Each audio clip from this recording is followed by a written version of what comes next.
87 number का normalisation. वाह, क्या खतरनाक एग्ज़ाम करवाने वाली एजेंसी है ना अपनी एसएससी।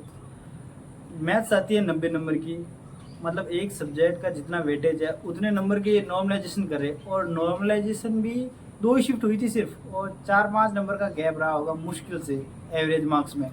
उसके बावजूद भी 90-90 नंबर नंबर का नॉर्मलाइजेशन।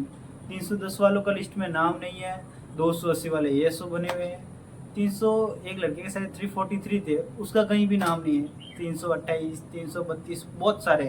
305 वाले एएसओ, 310 वाले इंस्पेक्टर। फसल मचा रखी है पूरी की पूरी रिजल्ट में।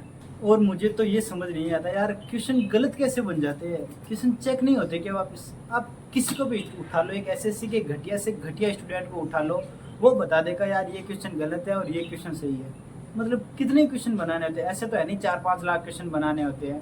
साल में एक बार पेपर होता है सीजीएल का, 2 शिफ्ट मानो, 150 इस शिफ्ट में, 150 उस शिफ्ट में, 300 क्वेश्चन। मतलब अगर आप दिन में एक क्वेश्चन भी सही बनाते ना, पूरी एसएससी मिलके, फिर भी सारे क्वेश्चन सही बन जाते हैं।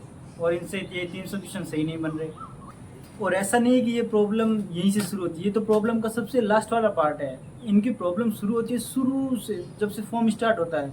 सबसे पहले तो ये कहते हैं कि अरे यार तुम्हारी फ़ोटो सही नहीं, चलो इसका फॉर्म रिजेक्ट कर दो, स्टूडेंट हो गया बाहर। अब जिनकी फ़ोटो सही आ गई किस्मत से, हाँ, उनमें उनकी कोई एक्सपर्टाइज नहीं है कि उन्होंने बहुत सही फ़ोटो खींची है।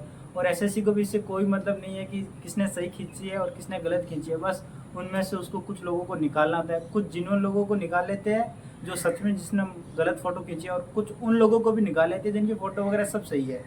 चलो उनको निकाल दिया। फिर आता है प्री। प्री में पेपर बनाते हैं बहुत ईजी, स्टूडेंट कोशिश करता है, पेपर देने बैठता है ठीक ठाक से, 150 एक नंबर आते हैं तो लगता है यार प्री तो हो जाएगा। फिर पता चलता है कि जनरल की कट ऑफ तो 153। अरे यार ऐसा कैसे हो गया?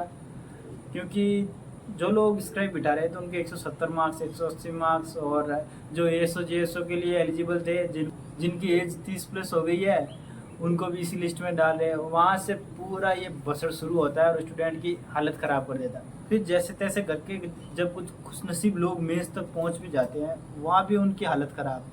मेंस का पेपर देने बैठते हैं, सेक्शन 1 रीजनिंग इतनी इजी, मैथ्स उससे भी इजी, पूछ रहे 1800 का 20% कितना है, ये कितना है, वो कितना है, और ये भी क्वेश्चन सही नहीं बन रहे। इनमें भी गलती। अगर कोई टफ क्वेश्चन गलत हो तो समझ आता है यार कहीं कुछ एरर हो गया होगा। अब इनमें क्या गलती हो सकती है? और अगर गलती नहीं है तो ये कहाँ से आए इतने एक्स्ट्रा नंबर? क्यों कट ऑफ जा रही है 335, 340?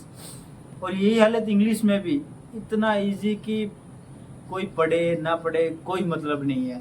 फिर जीके, जीके में भी वही सीन, कोई पढ़े नहीं पढ़े कोई मतलब नहीं है क्योंकि वो इतना टफ है। उसके बाद कंप्यूटर, एक शिफ्ट हुआ कंप्यूटर इतना टफ कि क्वेश्चन हिल भी नहीं रही है। चाहे तुमने कंप्यूटर साइंस से बीटेक कर रखा है, चाहे तुम मतलब चार्ल्स बेबेज के भी अगर पोते हो ना, फिर भी तुम कंप्यूटर का क्वेश्चन नहीं कर पाओगे। और एक शिफ्ट का इतना इजी कि तुम्हें पढ़ने की ज़रूरत ही नहीं है, सीधा जाके बैठ जाओ, 40 नंबर तुम्हारे आ ही जाएंगे। चलो स्टूडेंट ये भी भुगत लेता है, वो जैसे तैसे करके पास होने की कोशिश करता है कंप्यूटर में भी। फिर टाइपिंग, टाइपिंग देने बैठा तो स्टूडेंट का पैराग्राफ खत्म ही नहीं हो रहा, उसे लग रहा है यार मेरी स्पीड कम है इस कारण पैराग्राफ खत्म नहीं हो रहा। वहाँ से डर का माहौल रहता है उसके मन में। फिर पता चलता है यार दूसरी शिफ्ट वालों का पैराग्राफ तो बिल्कुल सही आया था। तो फिर ऐसे करता है, हाँ यार थोड़ी सी मिस्टेक हो गई है, एक काम करो तुम लोग वापस अपना पेपर दो। सेंटर का सेंटर वहीं पे जहाँ पहले था। अब अगर दिल्ली का आदमी सूरत पेपर देने जाएगा, वो क्या सोच के जाएगा? उसमें गलती किसकी है? उसके जो 4-5 हज़ार रुपये लगेंगे वो कौन एसएससी देगा? चलो उसने फिर से टाइपिंग में भी अच्छा कर दिया। फिर रिजल्ट आता है, और ये सब पूरा करने के बाद एग्ज़ाम के फॉर्म के फ़ोटो से लेके लास्ट की रीटाइपिंग टेस्ट तक, ये करने के बाद पता चलता है कि उसके 330 मार्क्स है, फिर भी उसका लिस्ट में नाम नहीं है। कारण कारण तो भाई पता नहीं क्यों नहीं है, बस नहीं है तो नहीं है, अगले साल की तैयारी करो। इतना लक बेस्ड कोई एग्ज़ाम कैसे हो सकता है यार? और अगर तुम्हें लक बेस्ड ही रखना है तो यार क्यों ये एग्ज़ाम वेंडर वगैरह, क्यों टीसीएस को इतने पैसे दे रहे हो क्वेश्चन सेट करने के, एग्ज़ाम करवाने के?